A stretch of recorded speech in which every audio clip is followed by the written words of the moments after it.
Hello there. How are you doing? I'm good. This is Johnny from Hounds here. Absolutely, dude. Man, this song, "Dirty Angel," my God in heaven. You're trying to get everybody back into a rock world, aren't you? Trying to bring it back.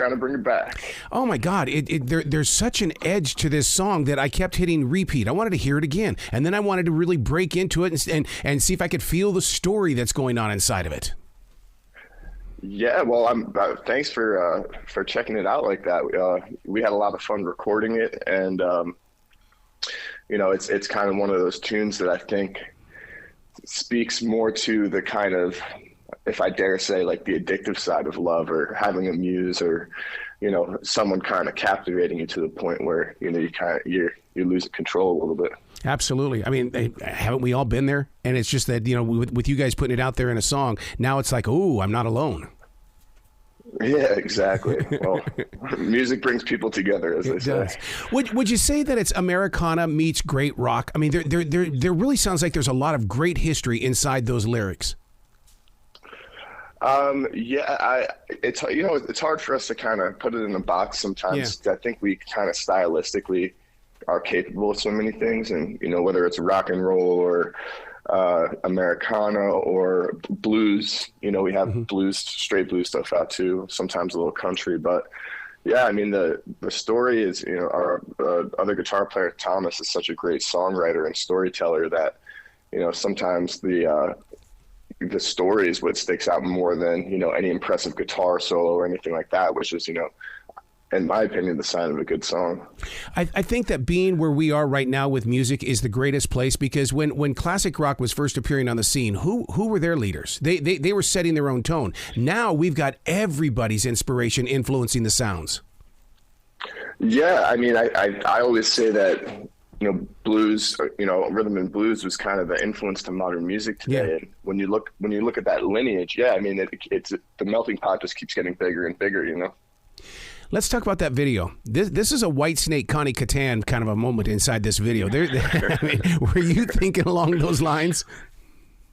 The way that the function of music videos has changed with so much video-based content out there on the internet. We really wanted to make something that made a splash, so to speak, that was intriguing to look at and kind of edgy to represent the song. And I'm not sure exactly where the initial inspiration came from. Maybe it was a Whitesnake kind of thing, but yeah, that's kind of what we came up with, and had a ton of fun shooting it. I mean, it was incredible to be around those animals and see Mia Ray, the equestrian / athlete. Like, it was just incredible to watch. Well, to me, the subliminal message was, be yourself, be free, go out there and just ride with the wind.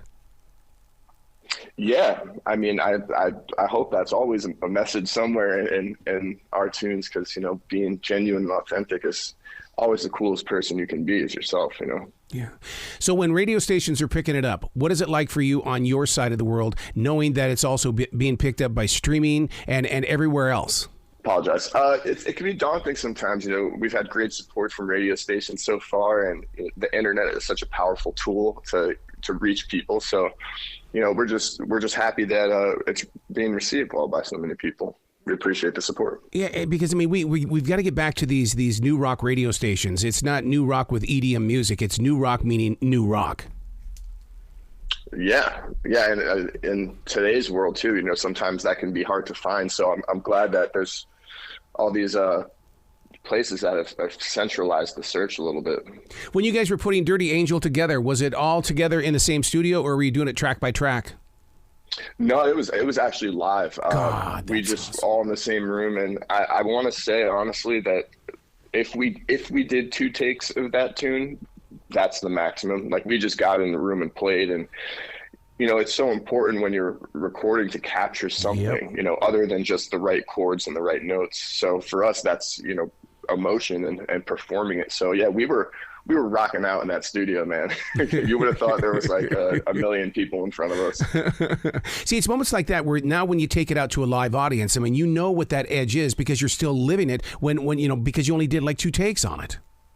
Yeah, and that's part of the reason. I think specifically for this genre of music too, it could be a very dangerous line to walk when you're trying to be too polished in the studio. Yeah. because then it kind of loses that edge, Living in this download society, listeners are starting to reach for full albums. I can see them doing it. I watch them doing it. They're also asking for cassettes, and CDs, and it's like, wow, it's almost like we've gone back 15, 20 years, but at the same time, here you guys are showing up going, hey, look what we've got, and you know what? You're going to get it. Yeah, I mean, I'm a huge fan. When I was a kid, I used to, sit with the record playing, the liner notes out, and read who was on every track, and I think the internet, I mean, don't get me wrong, is an amazing thing, and it's done an amazing thing in terms of being able to reach more people. But there's a certain experience you have when you have something a tactile sensation where you're holding the paper and you're reading the lyrics, and more of your senses are stimulated than just the audio part of it. So I think that I don't know, things work in cycles, so I think it's pretty cool that vinyl sales are like the highest they've been in a long time. That's it. How do you like Trey as that lead vocalist? Is that the perfect voice for music or what?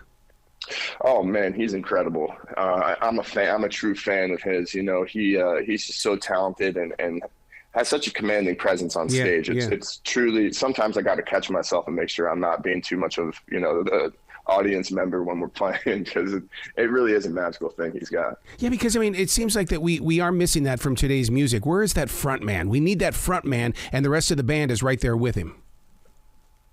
Yeah, I mean, for the whole concert experience, the front man is kind of the conductor, both for the band and the audience. So I see a lot of, in modern music, a lot of "look at me, I'm so cool" vibe. Right. And Trey absolutely has that cool vibe, but he's interacting with people, he's running around, he's having fun, and I think that's a lot more interesting for people to visually see. Then you mix in his voice, and like, geez, what are you going to do there? Yeah, because even the group picture, I mean there's it's not one person standing out, it's you standing united is what it is, and it makes you go, well, damn, who are these guys? Yeah, well, we really are a band and a family at this point, so I hope that what everyone gathers from that is like, we all have each other's backs, and we're a unit, Yeah, because I mean, I'm going to be very truthful with you. The first time that I saw the picture, I went, "Oh my God, this is so Doobie Brothers. This is exactly what I want for my music. I want real rockers doing real rocking things." Yeah, thanks, man. Now, the cover for the song Dirty Angel, that's got a kind of a cool spiritual vibe to it. Who came up with that concept? Who did come up with that concept? I think the idea originally actually was a suggestion from our manager, Dalen Ballman. And, she has such a brilliant mind, as well as all the other people involved in our team. But I think the initial concept was from her brain, and then I think that there were a few iterations of it, but that was the one that we set on. Yeah, it's about trust, isn't it? I mean, you got to trust each other, then you relinquish it out here to those of us that are picking it up.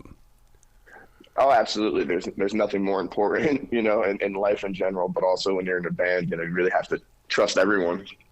Are you guys gearing up for any festivals or any concerts, outdoor events? We have some things that are still in the works of trying to solidify those plans, but right now our focus is on just getting the rest of this record out. Mm-hmm. We have the next single coming out on May 4th. It's called Make It Shake, and then the rest of the full-length record will drop sometime later this summer.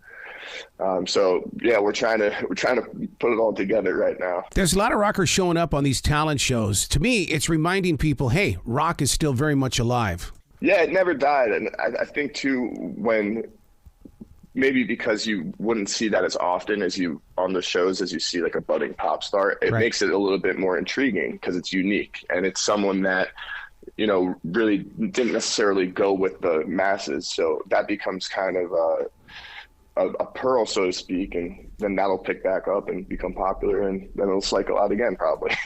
Every song that you write is a new lesson to be learned. What have you learned so far on this project, putting this new album together?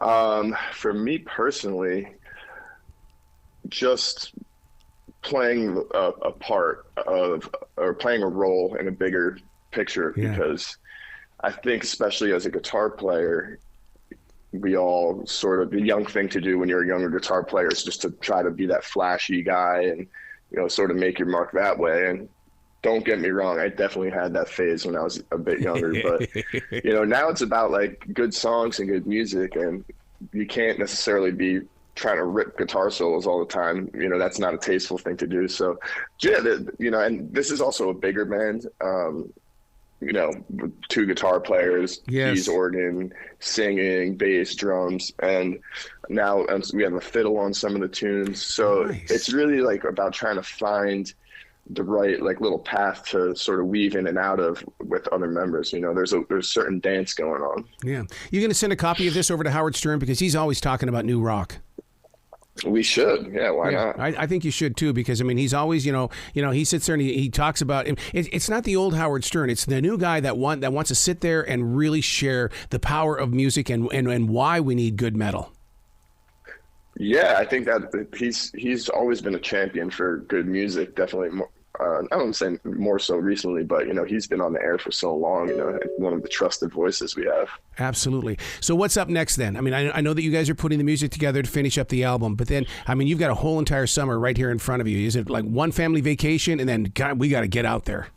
I hope that's the plan. Yeah. Like I said, we're trying to solidify some touring stuff, so I don't necessarily want to bring that up quite yet. Don't want to jinx anything, but exactly. We should have some bigger things coming. Spring, or not spring, summer, and into the fall that we're pretty excited about the potential of. But yeah, just been dropping the records. Where along the line did you learn to stop jinxing it? Because there are many times you get so excited about something, you talk about it, and all of a sudden it falls apart, and it's like you got to stop. Until we're on that stage, it's not happening. Yeah, I think that exact sort of experience is what made me stop doing that, because it's easy to get. Well, it's great to be excited about something, but like you said, anything can go wrong at any moment, or something could fall through, or something different could come up. So, especially in terms of my own stuff, I like to keep it under the hat until it's 100%. Ghost Hounds. That sounds like a totem animal. Kind of is, man. It's a little folklore behind it. Really? Yeah. So Robert Johnson, the name's influenced by an imagery of a Robert Johnson tune where he sings about having hellhounds on his trail.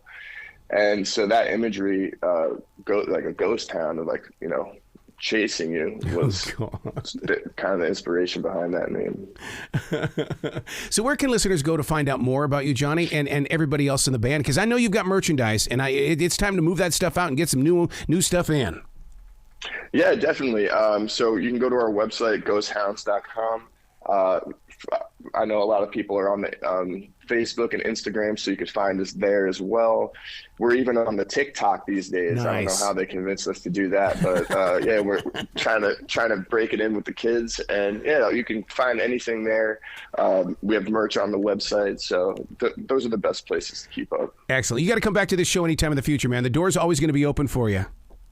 Thanks so much. Yeah, thanks for having me, and I would love to come back and chat some more. Absolutely. Be brilliant, okay, dude? All right, I'll try.